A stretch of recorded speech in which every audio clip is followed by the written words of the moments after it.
छत्रपती शिवाजी महाराज यांच्या जयंतीनिमित्त श्री शिवजन्मोत्सव मध्यवर्ती महामंडळाच्या वतीने मुख्य चौकातील अश्वारूढ पुतळ्यासमोर मध्यरात्री भव्य पाळणा सोहळा उत्साहात पार पडला। नऊवारी साड्यांतील जिजाऊंच्या लेकींनी पाळणा गीत गाताच परिसर शिवमय झाला। शहीद जवानांच्या वीरमाता आणि पत्नींच्या हस्ते सोहळ्याची सुरुवात झाली। जिजाऊ वंदना, आरती, फुगडी आणि पोवाड्यांनी वातावरण भारावले। उपमहापौर ज्ञानेश्वरी देवकर, पोलीस आयुक्त अश्विनी पाटील, पोलीस उपायुक्त अश्विनी पाटील आदी मान्यवर उपस्थित होते। शिवगाथा आणि शिवराज्याभिषेकाचे सादरीकरणही झाले। आज शहरातून 35 ते 40 मंडळांच्या मिरवणुका निघणार असून ऐतिहासिक देखावे सादर केले जाणार आहेत। थोरला मंगळवेढा तालीम मंडळातर्फे 25,000 शिवभक्तांसाठी शिवभोजनाची व्यवस्था करण्यात आली आहे।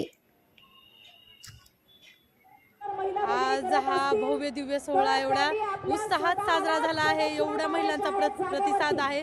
फार जास्त संख्येमध्ये महिला आलेल्या आहेत आणि माझा पहिला अनुभव एवढ्या जवळून आम्हाला पाळणा सोहळा बघायचा अनुभव आला। त्याबद्दल मी सर्व सोलापूर वासियांचे आभार मानते।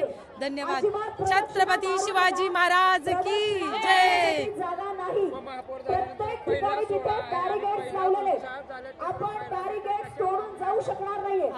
फार आनंद होतोय मला की हा सोहळा मी अगोदर पण येत होते, पण आता एवढ्या जवळून बघायची माझी इच्छा होती ती पूर्ण झाली असं कुठेतरी वाटतंय।